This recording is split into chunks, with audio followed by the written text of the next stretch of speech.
2018년 중국은 우리나라가 무역으로 돈을 가장 많이 벌어들인 나라였습니다. 그러나 5년 만에 상황이 완전히 뒤집혔습니다. 올해 2월까지 우리나라는 중국과의 무역에서 50억 7,400만 달러 적자를 냈습니다. 이제는 무역 흑자국이 아닌 적자국 1위가 바로 중국입니다. 대중무역수지 흑자는 갈수록 줄어 지난해엔 12억 1,300만 달러까지 쪼그라들었습니다. 여기에 올해는 상황이 더 좋지 않습니다. 1, 2월에 이어 3월도 적자일 가능성이 높기 때문입니다. 이번 달 1일부터 20일까지의 통계만 봐도 1년 전과 비교해 수출은 36.2% 줄어든 반면 수입은 9.1%가 늘어난 상황입니다. 반도체 수출 단가 급락, 코로나로 인한 중국 경제활동 차질 등이 무역 수지 악화를 가중시켰습니다. 문제는 대중무역수지 적자가 굳어지는 양상을 보이고 있다는 점입니다. 대중무역 적자는 작년 10월부터 지난달까지 5개월 연속 이어지고 있는데 개선의 여지는 좀처럼 보이지 않습니다. 중국이 경제활동을 재개하면 대중수출도 나아질 거란 전망도 있었지만 기대보다 더딘 상황. 그나마 비중이 가장 높은 반도체 수출 회복에 희망을 걸 수밖에 없지만 과거와 같을 수는 없다는 게 무역협회의 분석입니다. 메모리 반도체의 경우에는 단가 변동이 크기 때문에요.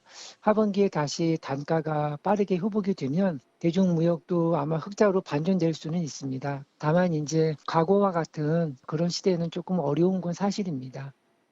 지금 같은 상황이 이어져 올해 최종적으로 적자를 낸다면 대중무역 수지는 1992년 이후 31년 만에 처음으로 적자를 기록하게 됩니다.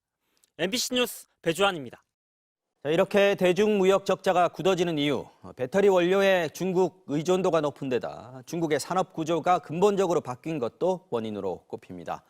판도가 뒤바뀐 중국 산업 구조를 새롭게 공략해야 무역 적자의 늪에서 빠져나올 답을 찾을 수 있을 걸로 보입니다. 이어서 홍신영 기자입니다. 대중무역 적자의 첫 번째 요인은 1등 수출입 상품 반도체입니다. 미중 분쟁 이후 생산 공장을 중국에서 동남아로 옮기는 기업들이 늘어났는데 그만큼 중국 공장에 납품하던 한국산 부품과 반제품의 수출이 줄어들었습니다. 여기에 경기 침체로 반도체 가격이 많이 내린 것도 큰 영향을 미쳤습니다. 반대로 배터리 원료 수입으로 인한 적자는 계속 늘고 있습니다. 배터리 생산에 꼭 필요한 리튬이나 전구체 소재의 대중국 의존도는 80에서 90% 수준으로 배터리 생산량이 늘수록 중국으로부터 핵심 소재의 수입량은 늘어나게 됩니다. 여기에 중국의 코로나 봉쇄 정책으로 내수 시장이 얼어붙은 점도 한몫했습니다. 부동산이 구조적으로 집 밖으로 못 나가고 다른 지역으로 못 가는데 아파트 청약하러 갈 수가 없잖아요. 과학이나 철강 같은 것이 중국의 건설 경기하고 같이만 몰려요. 하지만 더 근본적인 원인은 달라진 중국 그 자체에 있습니다. 과거 중간재나 소비재를 우리나라 등에 의존했지만 막대한 투자를 통해 이젠 자체 생산이 크게 늘었습니다. 이제 한국이 수입국이 아니라 수출 경쟁국이 된 겁니다. 한국 제품이 가성비가 좋다라는 거였거든요. 그걸 중국이 다 따라온 거예요. 이제 대체를 해버린 거예요. 그래서 이 무역 적자가 일시적인 게 아니고 전문가들은 우리 기업이 경쟁력을 되찾기 위해서는 수십 년을 이어온 기존 수출 품목에서 벗어나 주력 수출품을 다양화하는 방안을 제안하고 있습니다. MBC 뉴스 홍신영입니다.